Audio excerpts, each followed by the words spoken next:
بسم الله الرحمن الرحيم. الحمد لله رب العالمين، والصلاة والسلام على أشرف الأنبياء والمرسلين نبينا محمد وعلى آله وصحبه أجمعين, ثم ما بعد. Good morning to all of you, and let me just check if you can hear me clearly or not. So is my voice clear enough before I kick in?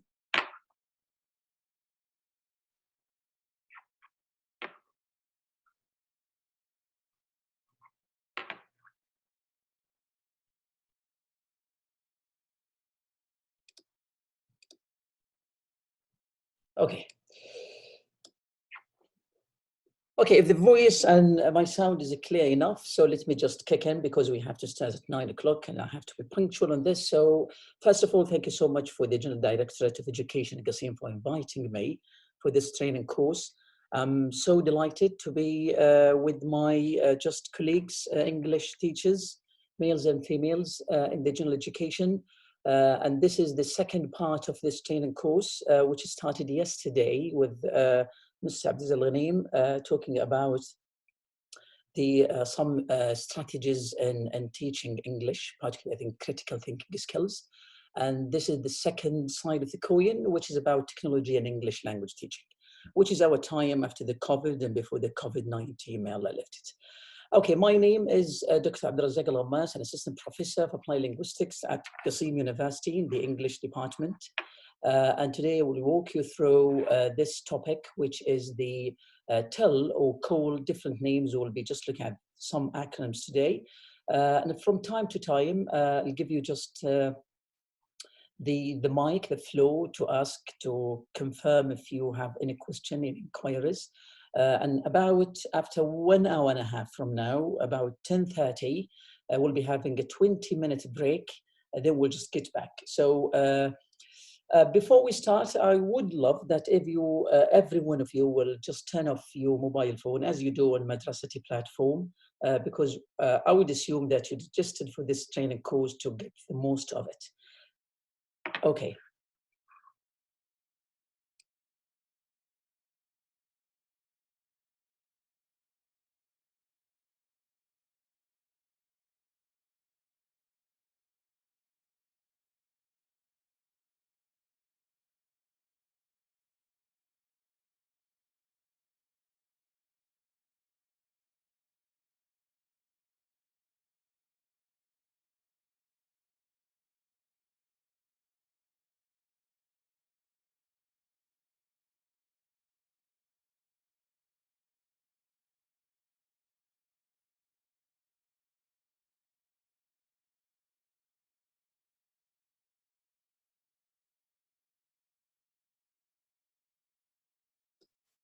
Sorry, just to make sure that the sound is clear. So can you confirm in the chatting box if you can hear me clearly or not? Okay, I don't like to speak to the walls, okay? So, good. Yeah. Yeah, just to stop me if something happens, and because we are dealing with technology, you know, technology is unpredictable, so something might happen beyond my control, but just stop me by just chatting privately or in public to let me know, okay? Okay, so this is what I have quickly as an outline. I will just walk you through the introduction, then the call or cult, or call and cult, then why call, then I will just move from behaviorism to connectivism. Then we'll just talk about the CMC, then the principles for effective English teaching, particularly with technology, then what are your roles in TEL, the technology enhanced language learning. Then we'll be just after the break calling about the literacy skills, the literacy skills, then electronic or e-assessment. Then we'll be, inshallah ta'ala, ending with the new trends in this field. Okay.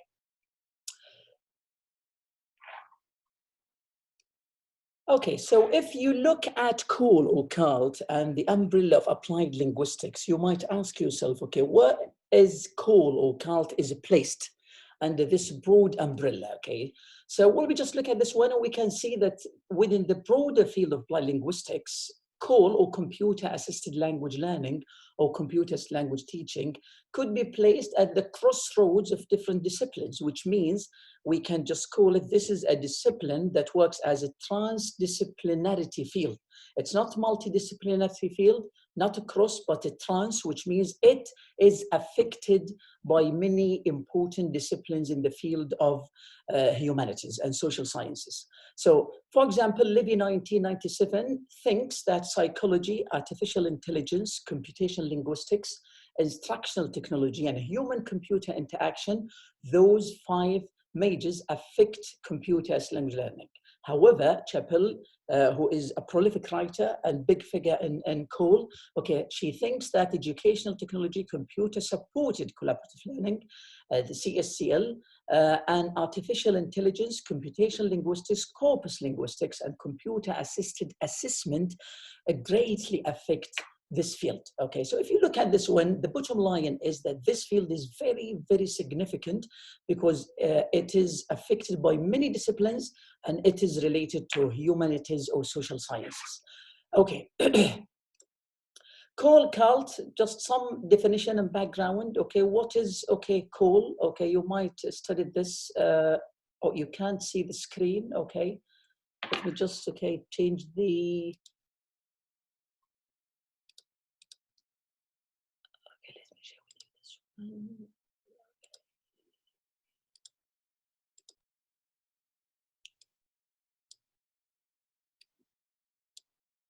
Okay, can you see the screen now?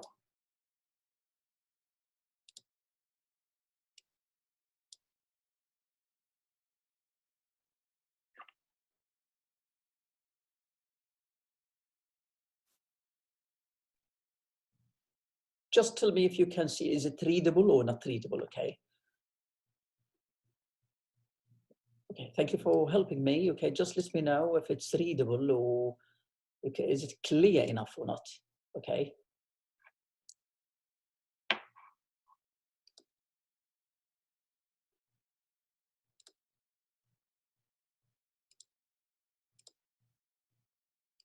I'm trying to keep an eye on the chat box while I'm talking. Okay, good. Okay, so just with this here, okay, just to follow you. Okay, Livy thinks that, okay, now, okay, for now, okay, just bear with me, it's technology, okay? That the search for and study of applications of computer language teaching and learning, this is cool, okay? However, Bitty, after about 6 years, okay, he thinks that any process in which a learner uses a computer and a result improves his or her language, this is part of cool. When it comes to Chappell, about 11 years ago, about 12 years ago, so we have to keep, okay, up abreast of the definitions because technology is evolving. She thinks that a variety of technology uses for language learning, like CD-ROMs, that what I don't think we have CD-ROMs now, containing interactive multimedia and other language exercises, electronic reference materials such as online dictionaries, grammar checkers like in Microsoft Word, electronic communication in the target language like English through email, blogs, and wikis. This is a type of call. When you look at these definitions, okay, what attracts me that call is still a broad field. And we'll look at this one in the coming few slides. You think call is a part or is placed at the crossroad of many disciplines, but call in itself is not, okay, specific. We'll see that, okay? And what is the difference between call and cult? So cult is just the emphasis on the teacher. And that's why we have different courses at university. We have call as a prerequisite for cult. So this deals with learning and the other one is dealing with teaching because this is a prerequisite for the second one. And I would assume that you register this course to, it's a part of CPD, which we call it the continuing professional development to deal with not just platform madrasati and all types of technology to deal with this digital, okay, nativeness or digital natives. Okay. Acronyms, you might come across with different acronyms, but they mean the same thing or they indicate the same thing. Number one, the AI, which is computer aided instruction, computer assisted learning, computer enhanced language learning, technology enhanced language learning, and MOL, which is the hot topic now, mobile-less language learning. We have NBLT, which is network-based language teaching, and the GBLL, which is the gamification. It's a hot topic nowadays, game-based language learning. And we have WELL, which is web-enhanced language learning. However, CALL as an acronym is widely regarded by many scholars in this field as the central acronym that refers to all related second language learning or second language acquisition and computer technology. In other words, when we say CALL, we don't necessarily mean just computer. We mean all types of technology, but this is just the agreed upon acronym that is that got the acceptance by many scholars around the world. Okay, next, why CALL? Let me start with this one. Why CALL? Well, what is the importance behind that? Why people think about CALL, So look at this quote by Chappell, and you will find good answers, not just one answer for this question, And look at this one. She thinks that as we enter the 21st century, everyday language use is so tied to technology. And this is a fact. No one denies this fact, that learning languages through technology has become a fact of life with important implications for all applied linguists like me, like you, particularly for those concerned with the facets of SLA, second language acquisition, And Perez 2003 thinks that synchronous and asynchronous, we'll talk about this one when it comes to CMC, technological tools greatly impact all sectors of life, all sectors of societies in general, and in particular, education. And think about the COVID, and think about what technology has given us, You've got the answer for that, So when you look at the rise of CALL association around the world, this gives you an idea of the importance of the significance of CALL, not just in Saudi Arabia, but in all around the world. For example, in 1961, there is an association called, this is the establishment date of the Pacific Computers Language Learning Association. Then we have LIT, which is Japan Association for Language Education Technology in 1961. And look, just go down and down. Asia, 1965, we have IELT. Calico, which is one of the famous association, and it has a journal, in USA. Europe, you have Eurocall in 1986. Japan, we have the JALT call, we have the word call 1998 USA. Then we have the TCLT, Technology and Chinese Language Teaching, and we have APA call in Korea. We have something between the Pacific and Asia, which is Asia call. We have a global or Glow call in 2007, and we have one in India, which is India call. And I'm just asking you now, when are we going to have our call, Saudi call? I hope you just think about this deeply, and I will be helping you to establish this, inshallah ta'ala, association sooner, not later. Okay.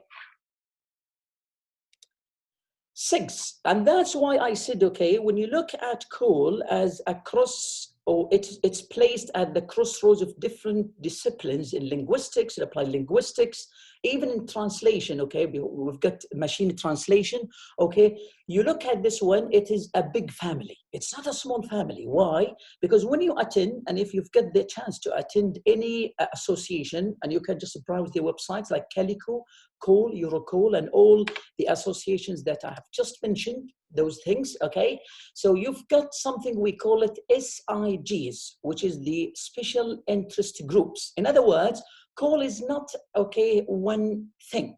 We have something about teacher education, and we have something called virtual words, and we have intelligence or iCall, and we have corpus call. And you know the corpus, it's about, the written, the text, and the oral, like database, And we have something called the CMC, which is about the social, networks. And we have less widely taught languages, not just English. And we have MOL, and we have something interesting, which is the LMOOC. We call it the Language Massive Open Online Courses. Now you can attend a course for free, or you can just pay a nominal price to add in even some majors, not just courses. And we have something called the gamification or game. By looking at this one, we have like a big family and we have different interests, and that's what we call it in applied linguistics, the COP, or community of practice. So if you like technology, but you're interested, for example, in gamification, and you think that I would love to investigate or explore how kids, nowadays, play Fortnite, PUBG, and different games, and I would love to take the advantage of this game or these games in teaching English. This is what we call it, the gamification or games under the SIGs, under the call or cult umbrella. Okay. Projects. If you look at the countries, and this is just look at different countries and how much they spend and allocate money to, fund those projects which are related to technology and language teaching. US Department of Education launched National Education Plan in 2020, Learning Powered by Technology. Australian government spent about 2.7 billion. You've got the math. Do your math to find how much this equal in Saudi riyals. UK, they have 4 or 5 projects. The CTI, which is Computers in Teaching Initiative Center for Modern Languages, in 1980s. Before some of us were born. Till emphasis on software creation based at Hull, the University of Hull. The FDTL, which is Fund for the Development of Teaching and Learning. And we got Centers for Excellence in Teaching and Learning, the mid-20s, and 2000, sorry. And we've got the LTSN, which is a Subject Center for Languages, Linguistics, and Area Studies in the mid-2000s. If you look at the ICT for LT, which is a Graham Davis Information and Communications Technology, it's called ICT. And by the way, in the UK, they normally say ICT, which means call or cult in the US. For language teachers, European Commission funding provided in 1999 and 2000 and continued thereafter, which means countries still spend a lot of money, to fund technologies, particularly in Ministry of Education or Department of Education.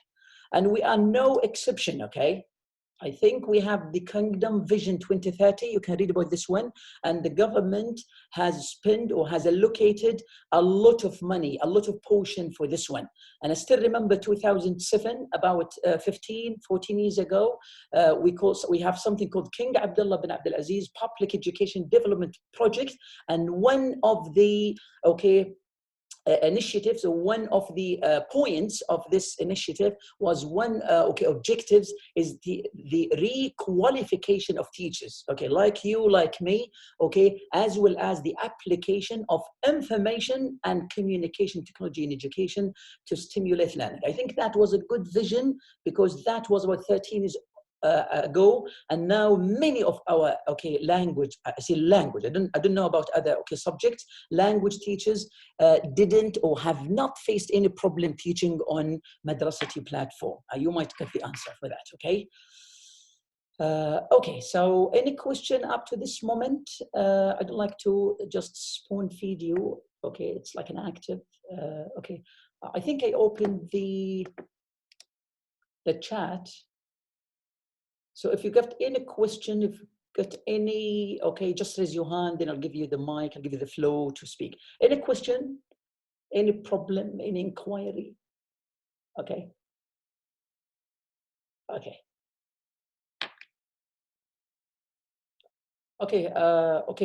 Faisal Al-Jammaz, go ahead. Can you speak? I'm not sure if the mic is muted or you've got the flow. Go ahead.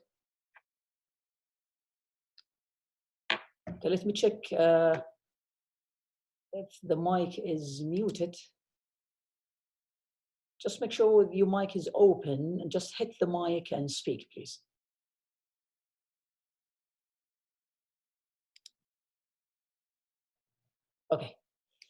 Now you've got the flow. I gave you the option to unmute yourself. Go ahead. Hello there. Good morning. Good morning. Yeah, how are you? I'm fine, thank you. How about you? I'm fine. Thanks for giving me this lovely opportunity.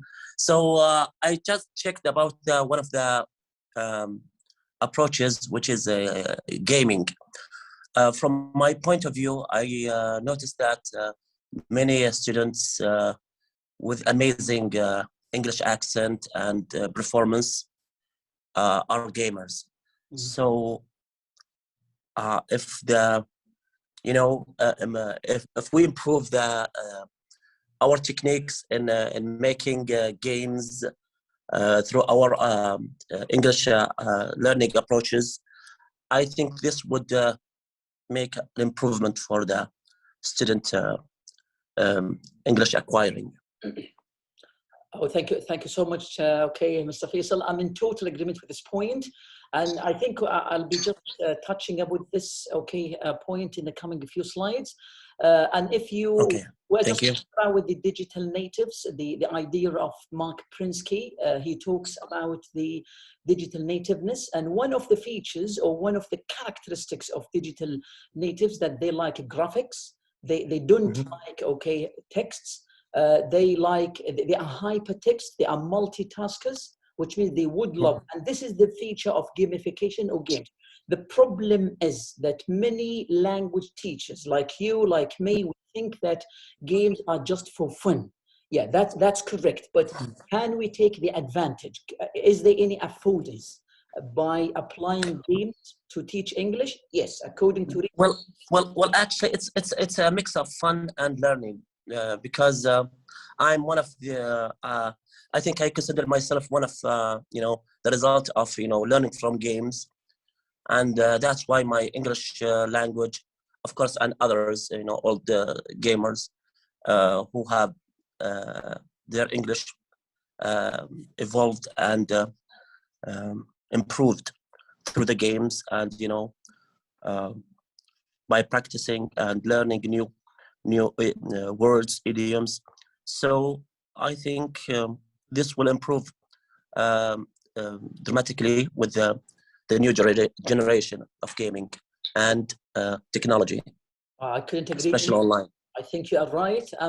We are on the same page. You are so right.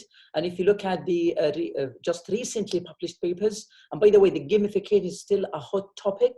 So which means people still are investigating the effectiveness of this genre in teaching the English language, particularly the skills. So I agree with you, Mr. Faisal. Yes, you're right. Okay, next we've got, so if you've got a question, just raise your hand. I can see you, give you the floor, then I will just continue. I don't like to make this, it's not a presentation like having fun with you, which means just telling what is going on under this umbrella. So if you are done, Mr. Faisal, can you please lower your hand? Yes, I'm done there. Thank you. Thanks. Okay, so if you are done, just lower your hand because this gives me impression that you are okay. Okay, so many reasons behind the importance of call. We can look at this one, what we call it, the increase of digital literacy. Look at this, we've got some concerns here. So development on digital information economy, and when I just talked about the projects, it's a part of economy. Normalization, this is a good word. So normalization means that technology is part of our life. We live with it indirectly and subconsciously. It's a fact. Now it's a fact. You can't stay 24 hours without 2 power banks, many social network accounts, networking with people. And this is what Mr. Faisal Jamaz has mentioned indirectly about the young learners, gamification, because this is a fact. Don't compare your time, if you are old enough, to this generation. So we have to look at how they learn and go through this door. Normalization of digital in everyday world, web tool, for example, social media, Wiki, Skype, texting, iTunes, Spotify, texting, WhatsApp, and we've got now Clubhouse. Look at the Clubhouse. That's a good example. The essential skills of digital literacy are required in the job market, which means that even if you've got BA or master's degree or PhD in English, that's important, but we have got something more important, which is the soft skills, we call it, or the 21st century skills. And one of them is the digital literacy, or how to deal with technologies. The challenges, okay, some challenges, okay, developing the skill to harness all these skills above in teaching. We've got a lot of teachers, a lot of consultations come to, okay, to my social medias, okay, how can I keep up with those changes? So it's a kind of what we call self-learning. So you have to educate yourself. We call it in-service, okay, training courses like this course. This is a good example.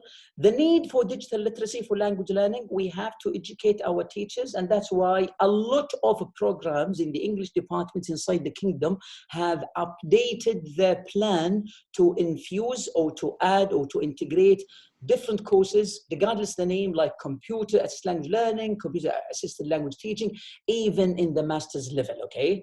It is not the same thing, as I told you, it's an everyday digital literacy, because teachers and students, you might think at technology different from how students look at it. I think the point of Mr. Faisal Jamal is a good point, okay, because still students think that games are for fun, but we can look at it from different perspective and get advantage of that. No, the problem, one of the challenges or obstacles, that the need to keep abreast of changes and to move from passive to active.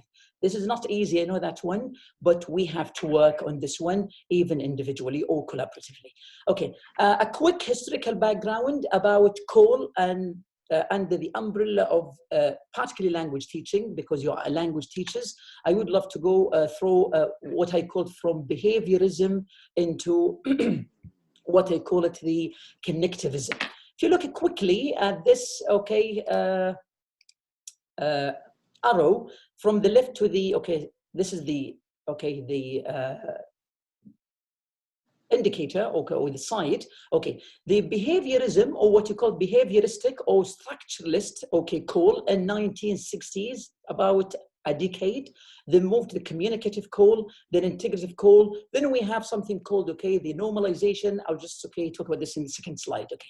What happens in, or what happened in every phase or stage, okay. The emphasis on grammar exercise, okay, in this one, in the behavioristic or structural, a drill and a practice and error analysis. And that's why many language teachers, because they were influenced by what we call the GTM or grammar translation method, they translate every single word to their students, and this is wrong. Take it from me. This is totally wrong. Why? Because this is what we call it drill and kill, okay? The tutor or the machine was just the focus. At that time, the concentration was on the machine, okay? And it's a programmed instruction, okay? Correct, wrong, or right, that's it. But people think that what is the flavor of communication? Because language is a social act, which means that you have to learn a language, like the English language, to communicate with people. What is the result, okay, if somebody takes full mark on a grammar, but when put him or her, okay, just in an authentic situation and he can or she cannot survive? That's a big question mark, okay? So communicative call in the late 1970s, and with the advent of PCs, we call it the personal computers,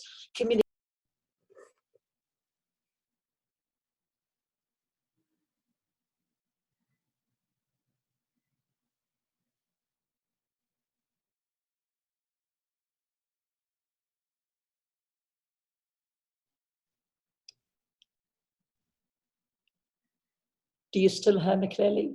I don't know what happened. I think I was kicked out. Still no voice. That's the problem of technology. You know, that's the pitfall of it. Okay. Okay. Now, okay. Okay. Thank you. Good. It's beyond my control. You know that. I think you come across with these things. Okay. Let me share with you the slides.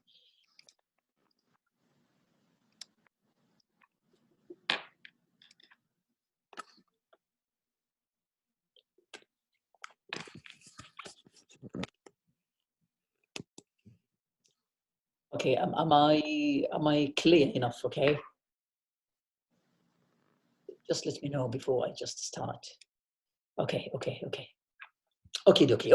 So that's the second phase, which is the communicative, and you might think about the constructivism. Okay, they moved from just focusing on grammar and translation into communication element. Then we've got the integrative, and with the advent of the internet, and thanks to the internet, about the beginning with the late of 2000, we've got the social interaction, we have web and we have web 2, and teachers worked as facilitators. That's the bottom line. That's what I need you to take with you home, okay, today, that your job in technology and teaching is just a facilitator, not, okay, a spoon feeder. And we say in English, okay, you have to be, okay, don't be a sage on the stage, but be, okay, a guide on the side, okay?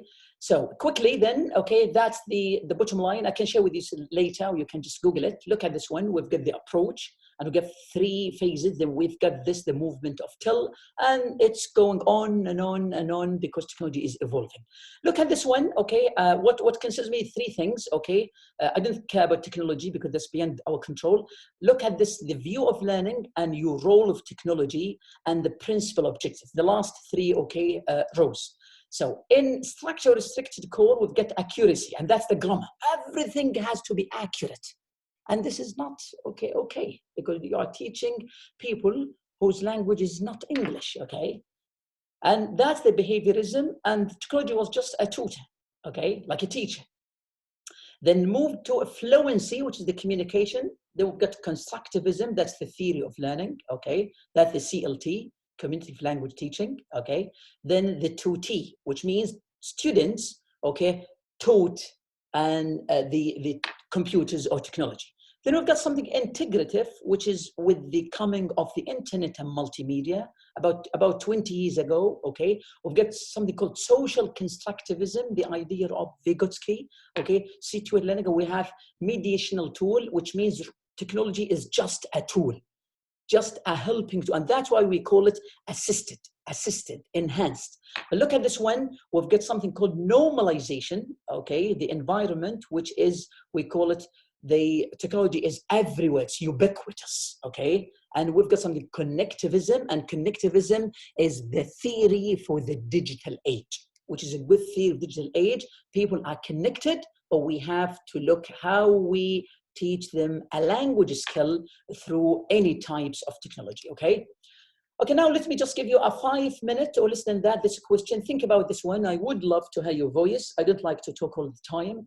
This is my way when I teach, okay, my students. So think about this question for 5 minutes, like a break for me, and a thought-provoking question for you, okay? How is CMC, and if you don't know CMC stands for computer-mediated communication, okay, which is part of the SIGs, part of the COL, part of applied linguistics. This is how it's born, okay? Effective, how is CMC effective in English language teaching? I'm not looking at, okay, CMC for other majors. I'm talking about CMC just in our major, okay? So think about this question, 5 minutes or less, and I would love to hear from you. Let me just check the number of attendees now. We've got about 392, so good to hear about 50 of you, okay? Not bad. Go ahead, think about this question and give me your thought on that. Just raise your hand and I will give you the flow, okay? Okay, don't type, please, because I would love to have communication with you, okay? Do I have to disable chatting? Okay. It's one of my problems when I teach my students, okay, in the BA, but not in the master's level. Okay. Okay, Mr. Faisal, go ahead. Hello there. Yes, it's all about involved communication with the person to person and exchange information and interact with each other in a long distance. That's brilliant, but how, I mean, the way, how using, okay, how does using CMC effective and helpful in teaching, for example, language skills? Okay, let me just make it easy for you. Okay, like the oral yes, by communicating with native speakers, like if I want to learn about English, I would interact with English people, like in US or in Britain. So what is the bottom line of communication with those native speakers? Well, first of all, I think for a starter, maybe from my point of view, I think if there is the communication, it depends on the power. Either they learn from your language or you learn from their language. It depends on how are you want this so bad. For example, I observed that when I was, learning English through social apps. I was intent to learn it so badly. So I'm trying my best to not use my mother tongue. So that influenced my English acquiring. Mm-hmm. Unlike if I use my Arabic more often, I may affect the other person or the other party, and they may or may not learn Arabic through me. Mm-hmm. So this is my point about this. That's a very interesting point about communicating with native or native-like, or even your peers speaking in English. And I agree with you with just when you mentioned the point of code switching, okay, or code mixing, just using, don't use your mother tongue, use your English. The only, just point I would love to comment on, it's not, I think you talked about the acquiring, and there's a big difference between language acquisition and language learning. At our age, I think we have to talk about learning, not acquisition, because acquisition just for the just different age, which means when you start learning a language from just baby, age. Okay, that's the acquisition. And there's a big difference between acquisition and learning, because we are learning. And there is a big difference between them, even in terms of the theoretical background, teaching, theories, teaching approaches, because mistakes, and we say in English, humans are fallible, which means mistakes are part of the learning process. So can we talk? Yes. Can we make mistakes? Yes, we must make mistakes, because it's inevitable, okay? Making mistakes does not necessarily mean that we are wrong, okay? I will make a mistake, I will just repeat myself, and I will tell my students, speak, speak, speak, speak. And that's why I'm just waiting for many hands. I don't know if they have mics or not, but please, okay. Are you done? Thank you. My pleasure. Yes, I'm done. Thank you for giving me a chance. Oh, it's my pleasure. So it's not a lecture. I don't like lecturing, by the way, okay? So raise your hand and speak with me. You can, interrupt me if you like, but just raise your hand, because I would love to have a flow of, thinking motion in my mind, okay? Go ahead, Mrs. or Miss Johara, yes? You get the flow, okay? Johara? Johara al-Mtiri? I think you've raised your hand. Okay. Your question? Still, we are discussing this one. It's not, I always tell my student, this is not a test, okay? I'll talk about this point when it comes to e-assessment, inshallah ta'ala, before I conclude this meeting, okay? It's not a test. This is called discussion, which means, give me your thought. There's no black or white, okay? This is your thought, this is your perspective, this is your opinion. You might disagree with me, I might disagree with you, but still, okay, we are colleagues, okay? Yes, Johara? I don't know if she has a problem or technical glitch at your end. Okay, any more hands, please? Okay, I don't like to give you the answer, by the way. I'm not going to give the answer, okay? There is no clear-cut answer for this one, okay? So how is CMC effective in English? So if you have used, or if you have been using, or if you are using, okay, let me just make this tense, okay, any type of CMC, how do you think the effectiveness of using this one on English language teaching? You are English teachers, okay? So give me your opinion, your experience, okay? Anyone, any hands? Okay. Do we have to motivate you with some incentives? Okay. Okay, Johar, I'm just waiting for you. I think you are fixing your mic. I'm not sure, just by mistake. So if you have,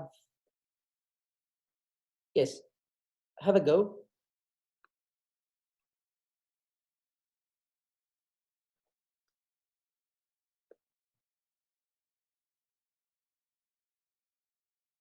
Any intake, any thought about this discussion, a question, okay, about the CMC? Still, we have theoretical background, theoretical side. When it comes to the practical, I think you will have a smiley face. Okay, but that's okay. Without, we cannot start to, we cannot move to practical side without theoretical background, okay? So, Johara and Mtairi, any more hands? Any more hands? Okay. So, do I have to move on? Okay. Okay, I've got something on the chat box, okay? We've got Ustadha Afaf al-Nomasi. It's facilitated between the teacher and the student, okay? Well, I would love to give you a chance to speak. I don't like to read and speak all the time. Make it easy for me, please, okay? Okay. Facilitated between the teacher and student. Yeah, but in which way? That's my question. In which way is this facilitating? That's what I need from you, okay? Just make it easy, okay? Is there a sound? Yes, there is a sound. Okay, sorry, I don't know. Okay, that's fantastic, okay. Maybe through body language, okay. CMC, okay. CMC, Sada Maram, CMC stand for, I will speak about this, okay, in the coming few slides. Okay, it stands for the computer-mediated communication, okay. Amjad Al-Haji, okay, there is no need to, okay, copy, okay, from Google and just, okay, I'll talk about this one, okay, because it's about understanding, okay, it's not a test, okay. Interaction, okay. Afaf al-Nomasi, it's interaction, okay. Will you please, would you mind, okay, Ustad Faisal, would you mind talking about this idea of the body language? Can you just hit the mic and talk about this one, Faisal? Okay. What do you mean by the body language? Yes, sure. Can you hear me? Yeah, we can. Yes. Okay. Sometimes when there's a language barrier, actually most of communication based from body language, maybe 70%. If you want to express your hunger or your thirst, you just use your signs, you know, or your body language. So sometimes, like my name is Faisal, you're pointing out to yourself. So the other party will understand that you are uttering your name. So they will understand a few of your own native language. And vice versa for the other party when he introduces himself or herself to the other or to me. Mm-hmm. Yeah, go ahead, sorry. Yes. So I think basically as a beginner, I think body language will help facilitate the language barrier until they, you know, like become or have like what do you say, a broken language, or their English is not that, or their language is not that perfect until they sharpen it and become a perfect. You are right, and particularly when it comes to presentation, for example, think about this: a presentation. If I call it presentation, okay. How about if I just present, just in a conventional way? Sometimes we have. I'm one of the persons who is visual, okay, and kinesthetic, which means I just move my hands. If you just yes, hold my hands, I can't talk. It's about part language, as you body language, because this facilitates and helps on transmitting the message that I would love to communicate with the audience. You are right. Yes. Yes. Also, can I have this? Also, emphasizing the word. When you emphasize a word, people will focus on that word and try to understand it. So why you emphasize it? So I think this approach will help understanding each other. You are right, and that's what we call the semifiction, which means that sometimes you utter, or as you say a word, and the audience does not listen, and you have to use another word by using your body language to make it easy, put it in a language, in a sentence, in a context. And you are right, okay? The idea of CMC, as you said, one of them is just this, this requires using a cam, okay, because you need to show your facial expressions, etc., etc., etc. Okay, we've got Johar Al-Mtairi, where the difficulty is the approach. Yeah, go ahead, because yes, sorry, it was a problem from the setting in the Zoom. I forgot the mic off. So in my opinion, if I get it right, that this is a very successful way to teach English. But sometimes there is a difficulty in how to choose the way. It must be nice for the age of the student. So that will need a lot of thinking, a lot of planning in the lessons. So this, I think the teacher must be a genius to choose the way that he wants to teach the student. And also, I think that it is a way of learning.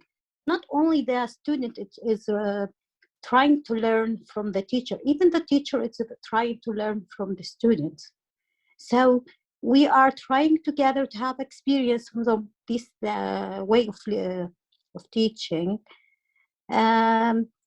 Sometimes I use this one as games and puzzles. I do have in secondary schools some girls that they don't have the basic learning in English. They don't know how to say it full sentence. But after these games, we are now, alhamdulillah, in the intermediate level. So I really, really recommend it. Using technology is a way to go on from level to level in a few days. That's my opinion. Nice to share it with you. Oh, thank you, Sada Johara. Thank you for that, and I agree with you. And let me just give you a short story. Last semester, I taught an MA level, and one of the students, she was a teacher, by the way, and she knows nothing about technology, unfortunately. Okay, because this is my cup of tea. Then by the end, she faced some problems teaching English. I think to I'm not sure secondary level or university level. Anyway, she, by the end of the term, she told me something that now I think this course is like a turning point for me, which means now I can see the affordances of technology in teaching a language. And that's why we call it, effectiveness, the implications, the affordances. The other point that you've mentioned, Johara, about the genius. I don't think that we need genius, because genius is a high level thinking skill. If we are genius, we are not going, we are just go to other field, to be honest. But we can say smart teachers. And by saying smart teachers, we think about, we have to do something we call the needs analysis. I think you mentioned something related to this one, okay? What is the objective of my lesson? Okay, what is the age of my students? Okay, what is the skill I'm going to teach? Are they authentic materials and software programs that can be helpful in teaching this specific content point? We'll be talking about this one, inshallah, in the practical side, okay? But I agree with you, technology is a double-sword edge, which means if you would love to use it effectively, you can use it. The problem is that if you think, and this happened about 20, 30 years ago. Many teachers in the past, I don't think you are part of them. The only reason, because you are registering for this course. If you don't believe in technology, you are not registering this course, okay? People in the past around the world, particularly English teachers, thought that they loathe technology because they think technology will take over their positions, they will take over their jobs, and they will lose jobs. But this is totally, totally wrong. Why? Because technology cannot teach by itself, okay? We are dealing with humans, and humans need, humans. So we are just using technology as a facilitator, as a tool, as an instrument tool only. So, but the question is now, what is the most effective way to use a type of technology in teaching a language skill? Okay, and that's one of the objectives of this training course. Okay, Manar, go ahead. Yes, Manar, just hit the mic and talk, please. Hello, everyone. I want to share just this point after, in this year, after we use it or enforced to use it, technology in madrasati, I noticed my students studying in secondary school, they've very improved in speaking skills. Maybe that is online and can't see other colleagues and teachers, they go ahead and then speak. Or maybe when we use it, a lot of technologies that is easy for them to understanding and learning. Maybe I don't use my body language. I give them a lot of economies, a lot of words, a lot of phrases to understanding them. That is the big benefit we have it for using technology, improve the speaking skills for students, because a lot of students can't speak fluently, can't speak, even we tell them every mistake is acceptable in class, but still they're shy to speaking in front of others. Mm-hmm. That's my point. I think you are talking about a specific context. I think all of us are Saudi teachers, which means we've got something called language and culture. You might come across with this one. And culture plays important and effective and critical way in learning the English language. One of the downside, to be honest, one of the problems that we are facing with Arabs, particularly Saudi students, that they are shy, they are timid, which means they don't like to speak in public. So I agree with you, okay, Mr. Reem, about this one, but don't think that we need to give them the fluency. So, but let's give them a chance, opportunity to speak openly, okay, which means that, okay, we need to give them a chance to get rid of what we call it the stage fright. Okay, just give them speak. Okay, give them time to speak, even if they make mistakes. Don't follow them and say and punish them or slack them. Okay, this is a mistake. You have to say he goes instead of he go. Okay, this is totally wrong. Okay, and we said we've just seen this one on the developmental phase of call. Okay, but I agree with you, and I like the word when you said, okay, we were forced. Okay, look at this one and underline this one. You said we were forced by using madrasati. I hope that you are not forced. I hope that you are, okay, enjoying your job, enjoying your profession. You are very important in the kingdom. You are very significant. You've got a very significant role. You are building generations and generations. And the good thing, okay, that you are dealing with digital natives, which means you are dealing with people who like technology. And still you are young, so just take advantage of what is available, okay? Okay. So let me just move on, okay, because I have to stop at 9:30. Okay, CMC. That's the CMC who asked about CMC. Okay, quickly, okay, just how scholars look at CMC. Betty in 2003 defines CMC as a situation. CMC is not an application, is not a tool, is not a program, is not a website, is an opportunity. Is a chance, I call it, or a situation in which computer-based discussion may take place without necessarily involving learning. In other words, when you use, okay, WhatsApp, when you use Clubhouse, when you use, okay, you can have it for communication, but, okay, learning will come indirectly. And that's why, okay, Betty thinks that opportunities for learning are inherently present, especially in situations in which learners need to engage in negotiation of meaning. Like this one, okay, what do you mean by this? Do you mean that? Can you explain? Can you elaborate on this one? Give me what you think. And that's why I said, okay, please raise your hand and talk. Don't just write in the chat box, okay? With native speakers of the target language, or even with pairs or non-native proficiency, as, Mr. Faisal Jammaz has mentioned this one.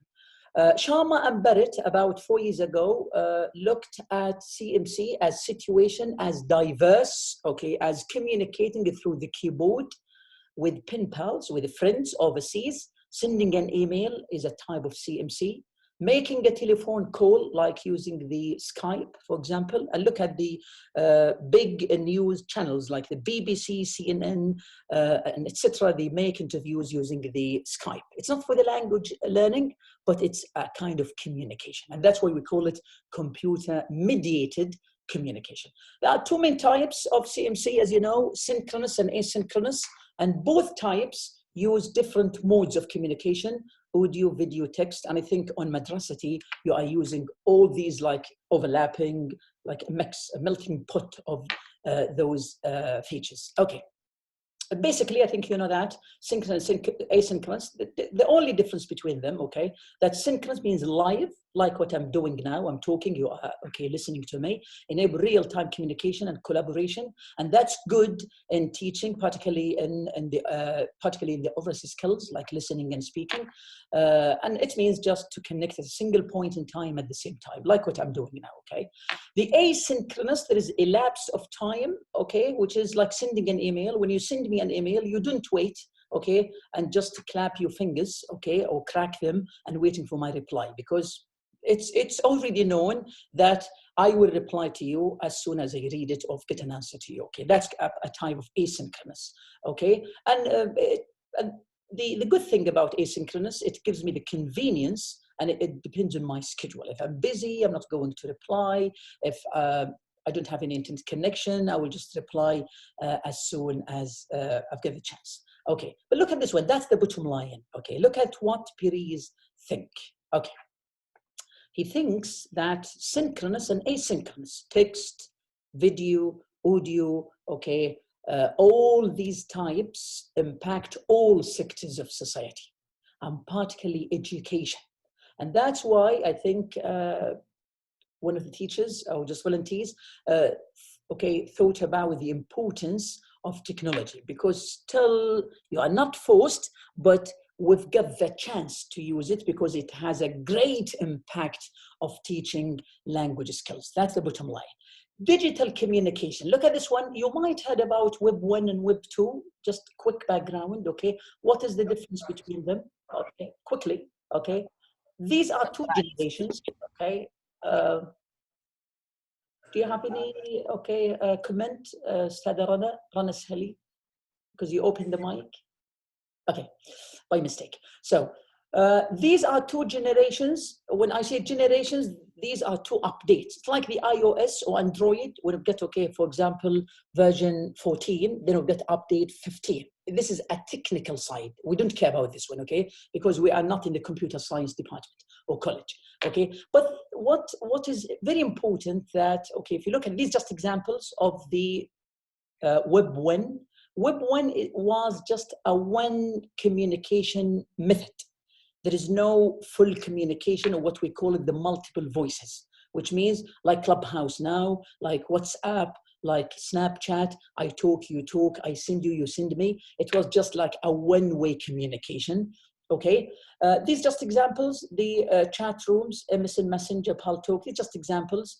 Sometimes we have some applications or tools that were invented or came to surface in Web 1, but a lot of updates and people still use them. Why?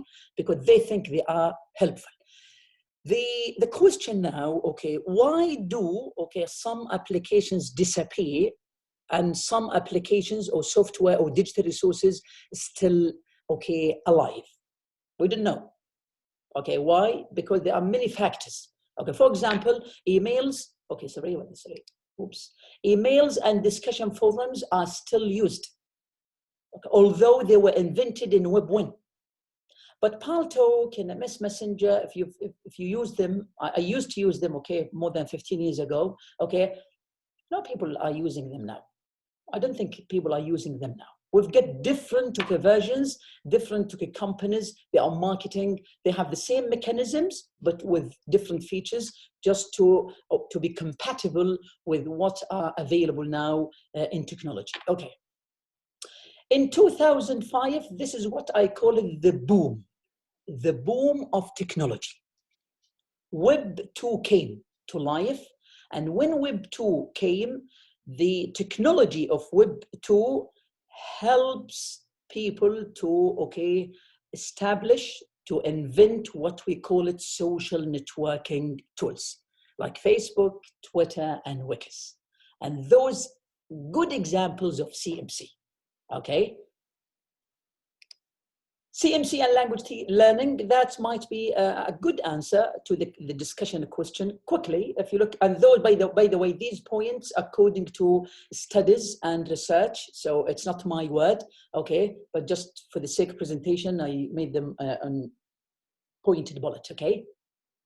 CMC promotes a more communicative language process. This is the point of, I think, Mr. Faisal Jamaz. Interaction between students as they communicate online with each other and improve social ties. Look, and that's why we call it social networking tools. Sometimes I communicate with people, okay? I don't like to communicate just because I would love to improve my language, but because I would love to exchange ideas, okay? Because I am a social person, okay? Okay, I am over social person. I would love to make friends, okay? Motivation, that's a study by Rabi, okay? Motivation in language learning, okay?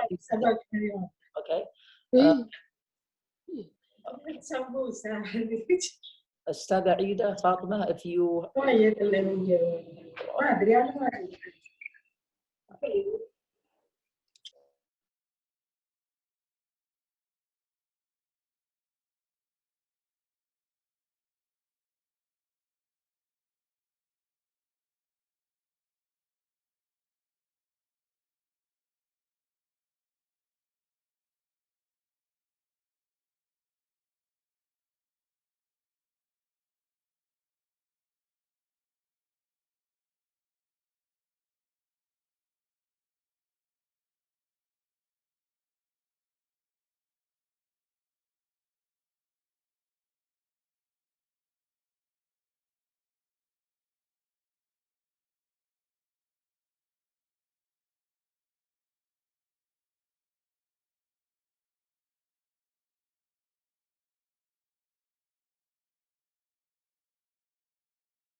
Okay, is my voice clear now?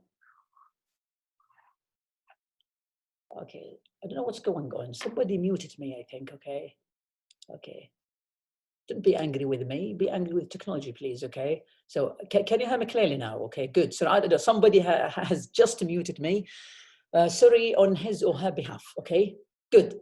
So so quickly, that's what I said. I don't know where I stopped or where the sound was breaking up or just disappeared, but let me just quickly, you can look at these points at the CMC, the effectiveness or affordances of CMC on language teaching. We've got the communication, we've got social ties, building social ties, we get motivation. What's a very important point, number 3, motivation. If our students get motivated, okay, believe me, your job will be easy, okay?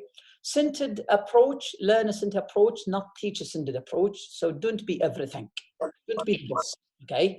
And look at this one, communicate directly, inexpensively, and conveniently, 20 around the clock, everywhere, whenever, wherever you like, okay? And look at the, before the last, helps practice English beyond the classroom, particularly in EFL context. And the last one helps students improve language skills. Now let me stop for a couple of minutes and just ask, look at the one before the last, okay, which is, okay. Can you still hear me? Okay, I don't know what's going on. Okay, can you still hear me?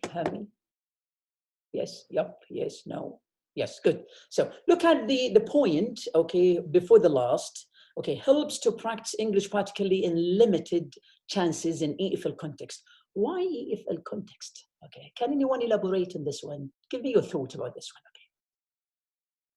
one, okay. Why not in ESL context or situation? Any hands? Any hands up?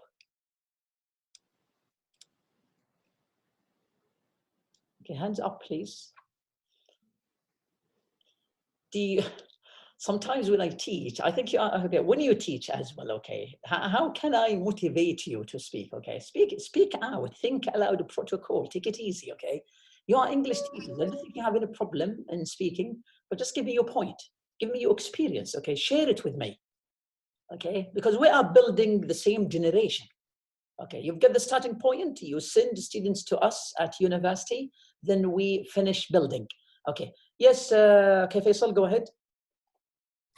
Yes, I think it's limited because it's not in person, you know, because some of the connection requires an image or a video call, so it can be imitating to the in-person experience.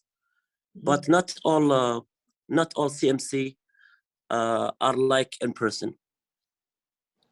That's a good point. But if you look at this point, I'm talking about the point before the last, which is help CMC, any type of CMC, synchronous, asynchronous, audio, video. I'm not talking about a certain or a specific tool. I'm talking about in general. Okay? Helps to practice English beyond the classroom as or because practicing English outside the classroom is limited. So why is it limited in EFL? How about ESL? Okay. I don't know, maybe because it's not planned and it have to be on a specific timing. Mm-hmm. So it has to be a planned occasion or a planned it has to be planned for it. Okay. So yeah. Like it is a pre-designed task? Yes. Okay. So Amjad is Amjad Al-Haji. Sorry if I mispronounce your name. Yes? Oh, Amjad. Sorry, Amjad. Go ahead. Hit the mic, please, and speak. Then we'll just go to Johar Amtari.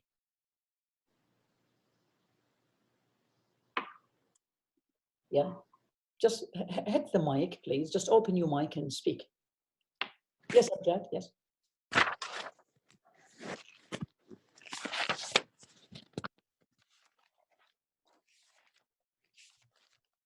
Yes.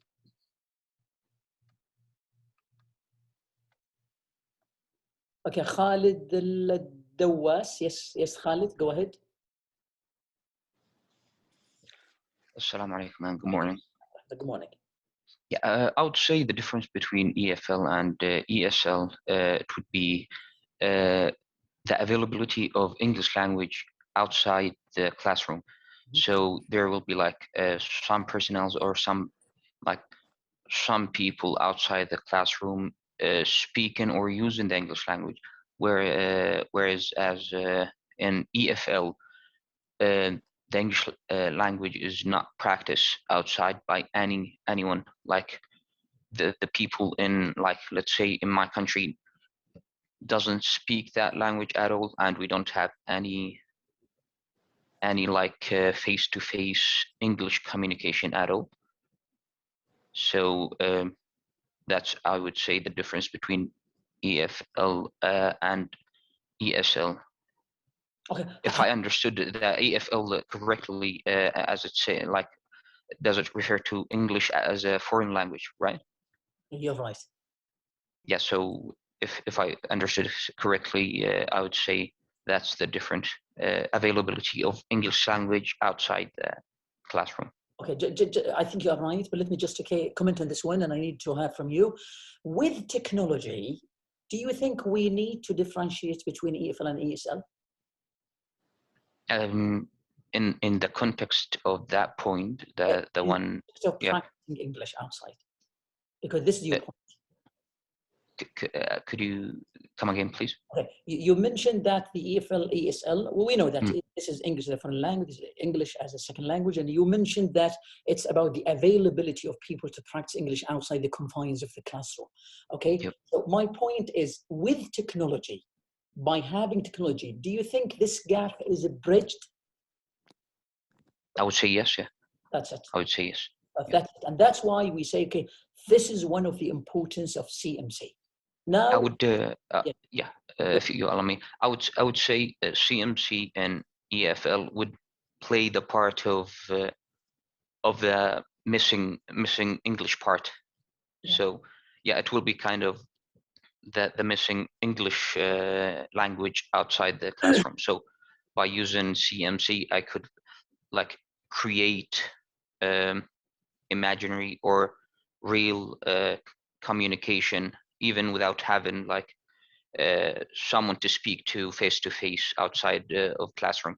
I could just open my whatever application I want and create and start communication.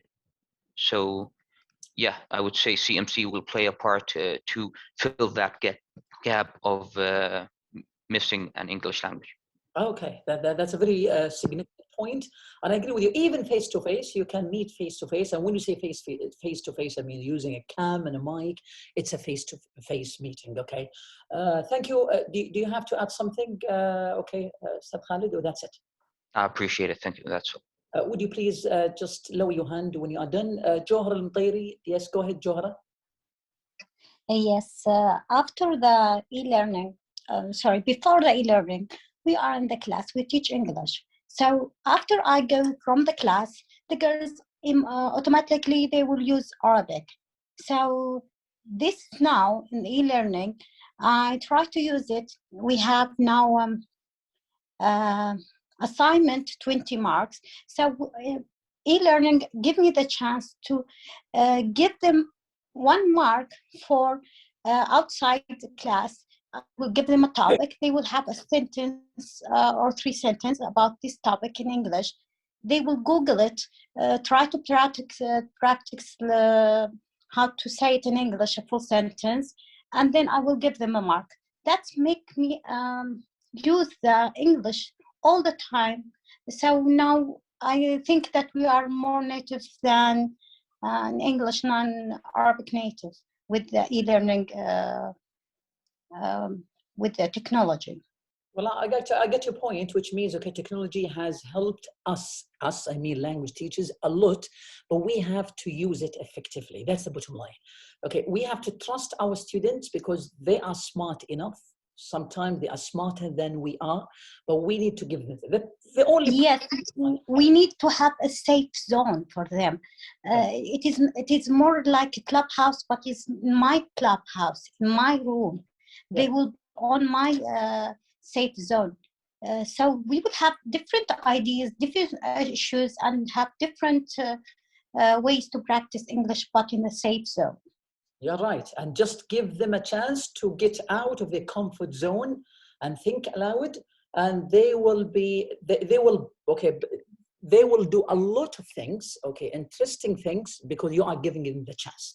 And because they love technology as a digital native, okay, feature or characteristic, they will, they will do a lot of things related to the language, but just give them a chance or opportunity to yes, after they become confident in my classes, they inshallah they will have the ability to say it loud and clear to everyone. Okay, that's a very interesting point. Okay, thank you so much. Okay, Johra, for that. Let me move on and see. Okay, the CMC, we call it. Okay, the goal of using this reflects a good point about what you all of you have mentioned. Okay, indirectly. Okay, the goal of using online applications, any type of CMC, is to connect people in a collaborative online communication. Which means when I connect with you, I don't like to speak all the time. So from time to time, I have to ask you if you are following me or not, if you have any, but I need to hear from you. Okay, we need to communicate, and that's why we call it collaborative or group online communication. We've got something called the 5 C's. This is not just for technology. The American Council on the Teaching of Foreign Languages, it's an association in the US, it's called the ECTFL, okay? They stated, okay, 5 important things that those have to be in language teaching, any language teaching. One of them is the English language. If you look at these 5 C's, which are the communication, cultures, connections, comparisons, and communities. Before technology, we might have 1 or 2 in a class. For example, I can communicate with my students in a classroom and build, or I can compare and contrast. But it's hard to, explore cultures or build connections with them outside the classroom. With technology, particularly CMC, all these 5 C's are easily applied. Think about the madrasati now. You can communicate, you can build culture and discover culture, connect with them, compare and contrast, and build communities. And by communities we mean like the English clubs, reading the clubs, etc., etc., etc. Not just on madrasati, even on Twitter, on Instagram, different social media platforms. Look at this one, and that's a very point for you teachers. And we have to think about this one. I think that's one of the points that you mentioned, and the teacher who said, we are not genius. Look at this point, Whereas CMC promotes English language learners' skills and increases their participation, there is no doubt on this one. However, encouragement and intervention are required to help students make progress, which means don't give them the flow or don't make the ball in their court and say, use YouTube 3 hours a day, then you will improve your listening. This is not cool at all. So students have to be guided. The internet has, a wealth of resources. Some resources are good, some resources are bad, some resources, go hand in hand with our culture, with our religion. Some are not good, so we have to filter. We have to think what is good for our students. And that's why a student has to be guided by teachers to select the most trusted and relevant sites for self-study, It's not that easy for you, but you get the chance with a cup of cappuccino or a cup of tea and look at the site, read about the reviews and choose. And one of the objectives of this presentation, at the end, I will give you different resources that are helpful and trusted to teach the language skills, inshallah ta'ala, after the break. Social act, as you know, and this is a good for you, you might ask yourself, based on what do I have to choose the digital resource? I would love to use a Twitter, for example, or Clubhouse, or Snapchat, or Fortnite, or any game. But based on what? Is it because I'm interested, or because, as Ustad Faisal Al-Jammaz has said, I like games, I am a gamer, I would love to use it? No. We have to look at what we call it, the second acquisition theories. So the language, approaches the language theories. If using such or a specific tool is compatible with teaching, theory or approach, use it. The one that I just mentioned, the Constructivism, the Connectivism, etc., etc. So look at this one. Language theorists suggest that English language learners use language in authentic interaction. This is based on a study by Landolf and Thorne, which means we have to give our students a chance to look at how people use language in daily life, how language is used, naturally, not giving them the made up, like what we see in some CDs and some, just materials or realia, we call it, that come with textbooks. These are prefabricated, I call them, They might be good for beginners, but not good, Instead of giving them something which is pre-designed, give them the CNN, for example, or the BBC, and let them choose interesting topic or topics of their interest. That's it, Social learning environments or promote language learning. That's why we need, that's why we call it social life, or social, networking tools. Why? Because in social life, people learn. Why? Because language is a social act. That's the bottom line. Proposing that learning takes place through social interaction and learn a zone of proximal development. Has anyone heard about what we call it, the ZPD, or zone of proximal development? Has anyone heard about this one? It's an idea of a notion of Constructivism or socioculture theory, the idea of Vygotsky. He's a Russian guy in educational psychology, and he talked about this idea of, or notion of it's imaginary, it's not real, about what we call it the ZPD, and if you like the American accent, ZPD, okay? Has anyone heard about this one? This is very important in teaching and using technologies, okay? Let me share with you a picture, just make it easy for you quickly, okay? Okay. Zone of approximate development. I'll just give you a picture, okay? Look at this one. This is the bottom line of the ZPD, or what we call it the ZPD. Look at this one. It is an imaginary idea by Vygotsky, because he was in the educational psychology, because we are dealing with humans, okay? And we need psychology for that. And I stated this clearly in the beginning of this lecture or this meeting, that psychology is one of the major affecting call or cult. Look at this one. We've got 3 circles. This one, which means any task that student can do by himself without any help. Sometimes you give them an activity, a task, exercise, then a student, he or she can do it alone.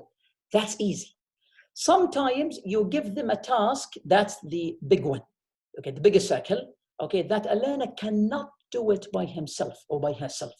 So we need something to bridge this gap, and that's what is called the middle circle. We call it the ZPD, or zone of approximate development, which means a learner, or this gap might be bridged by helping or guiding students, okay, in understanding the task.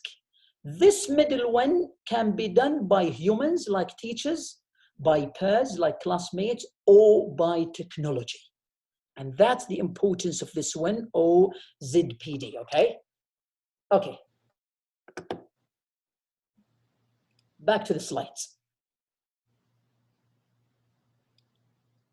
ZPT is the distance between the actual development level as determined by independent problem solving. That's the definition, as I told you, okay? And the level of potential development by through problem solving, and look at this, under the guidance or adult guidance like teachers, or in collaboration with more capable. In other words, sometimes when you teach, don't guide them all the way, which means give them a chance that when you put them in groups, another smart student or good achievers, okay, might help the weak students, and now they are helping you, okay? Students have to create resources themselves. Why? To promote their retention of subject matters. Don't give them everything. So if you've got sometimes, if you have, for example, you are talking about travel, okay?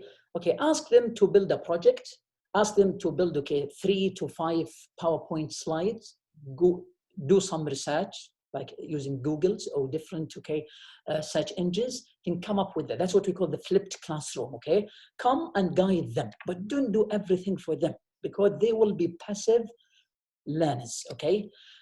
This is very important. I think I will stop with this one in the discussion, okay? The 5 key principles, okay? What are the 5, okay, effective principles to create any learning environment with or without technology? Look at them. So this is one of the most important slides that I would love every single one of you take it home and think about this deeply, okay? And think about teaching practices. Are you following these principles or not? Number 1, give ELLS, we call it English language learners, many opportunities to read, write, listen, and discuss oral and written English text expressed in a variety of ways. Don't speak all the time. Don't correct everything. Give them a chance. We've got individual differences. I think you know the Bell, okay, curve. We've got about 10% genius. We've got about 10%, okay, weak. But we've got 80%, okay, in the middle. So which means if 80%, if you are teaching 20 students, okay, or 30 students, and 22 of them are following you, you are a good teacher. Okay, you are not teaching genius students. You are not teaching all smart students. Okay, we've got individual differences. Okay, number 2, draw attention to patterns of English language structure, about how English is, okay, written, how English is formulated different from Arabic. Okay, particularly in syntax, in semantics. Okay, give them classroom time to use their English productively, which means the speaking and writing. Okay, give them time to speak. Okay, let them make mistakes. That's fantastic. Okay, give them opportunity to notice their errors and correct their English, which means feedback. Don't just correct directly. Use direct, indirect. Use per evaluation. Okay, and we'll talk about this point when it comes to grading and e-assessment. The last one, construct activities, build activities that maximize chances for them to interact with others in English. In other words, don't allow any single one to speak in Arabic, even if he or she speaks 3 or 4 words. That's okay. Okay, because as you know, learning is a cumulative, okay, the activity, which means it's built cumulatively. It takes time. It's not just, okay, you don't have, okay, a magic stick. So they need time, okay? Now with discussion number 2, I hope now you've got time to participate. I don't like question number 1, discussion, sorry, question number 1, hopefully to get more hands, okay, raised now. As an English teacher, okay, all of you are English teachers, I know that. Okay, as an English teacher, what is your major role in TEL? Technology Enhanced Language Learning. What is your role? Based on this discussion, based on this 1.5 hours talking. Okay, then I will stop on this one. Okay, okay. So give me your opinion on this one. Okay, just raise your hand, please. 433 attendees, and no one would have the dare to speak. This is not acceptable at all. I don't like this one. So please talk. Even if you are busy, okay? So what is your main role in TEL? Now you are using, and I think this is a question good for you, particularly with madrasati. Okay, yes, Nasreen. Nasreen, go ahead. Well, I need to hear from you. Yes, Nasreen. Assalamu alaikum. Hello, everybody. Okay, can you speak up, please? I think my role is to direct my student how to use technology widely to increase her language. That's good. So guidance then. And also I always give them a chance to use it in class by play games, for example, to change the way of teaching them. Okay. Not just speaking all the time. I try to help them by play games, learning by games. Okay. That's a good point about, okay, guidance, because we said this one, without guidance, okay, they will get lost. Okay, you can't say, okay, now you are digital natives, you've got internet, and you get everything free. Go and find a digital tool that helps you to practice your speaking or listening or writing or reading. This is nonsense. I call it nonsense, okay? So they have to be guided, particularly if you are teaching young, okay, learners, like, okay, about teenagers, okay? That's a good point, Nasreen. Would you like to add more? Okay, good. Sultan Al-Mansour, go ahead, Sultan. Yes, hello everyone. Hello. Can you hear me? We can. Okay, thank you so much. Actually, I think that the main goal is to focus on the objective of the language that I would like to give to my students, the piece of language that I would like to teach my students. And how can I actually achieve the goal? You should involve your students in different activities. Sometimes it should be interactive activities with groups, to put the students in groups to do the activities. But the main goal, as my colleague said, you have to be a monitor and to guide them, and at the end actually to shape their production of the language. I mean, to give them a positive feedback according to their achievements during the lesson or during the semester, etc. So that's my role, I think. No, that you're right. Okay, I think feedback is one of the important roles. And tell, it's not about, because just think about it. Don't forget this one, that tell or computer or technology is just a tool. Technology can't do everything. Without teachers, okay, language profession, language teaching is missing, is lacking something. So we are important. We are more important than technology. Technology is just a facilitating tool, okay, just helping us. And that's why if you look at all the acronyms that I've mentioned, assistant, enhanced, assistant, because cannot do everything, cannot take our role, cannot supersede our roles. Of course. Just focus on the goal of the lesson, of the goal of the curriculum. Yeah. And of course, as you said, it is a tool how to achieve that goal. You're right, because without meeting the objectives of the lesson or of the content subject, everything will be lost. Time, effort. Exactly. You're right. Okay. Now, quickly, teachers' roles. I think you mentioned some of them. Okay. One, planning and providing content for learners. So we have to give them the resources. Okay. And those might be general and specific skills, synchronous and asynchronous teaching, or feedback, as you said. Teacher Sultan, feedback training. So we have to give them feedback about this one. And number two, creating good relation. That's a good thing. I think you missed this one. We have to build what I call it a good rapport with our students. If students respect you, they will follow you blindly. If they don't like you, believe me, even if you are Chomsky, they will not accept what you are telling them at all. So we have to build good relationships, good relations with them. And that's easily achieved by the LMS. I mean by LMS, which is the learning management system, like the Madrasati platform or Teams, through classroom activities, guiding process, and motivation. We have to motivate them, okay?